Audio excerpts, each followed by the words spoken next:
San Antonio is one of several areas across the country where construction is underway to address the latest trend in housing, an expanding group of people who can only afford to rent. We would love to be able to buy a house right now, but financially we really can't make those obligations.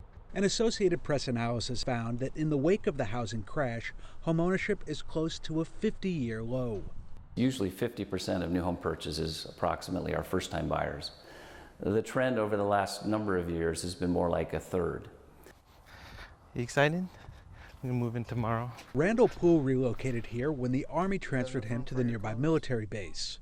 And while he has owned a house in the past, an uncertain financial situation has now forced him to choose renting over buying.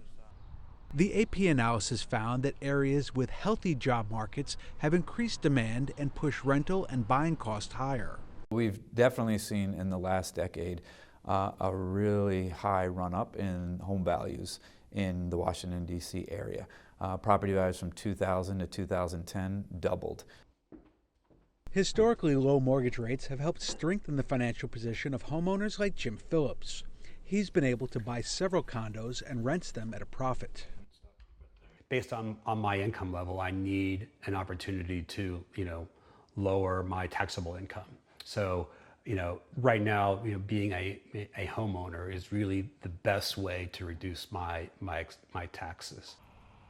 The shift to renting has been especially visible in the Piedmont Park neighborhood of Apopka, Florida.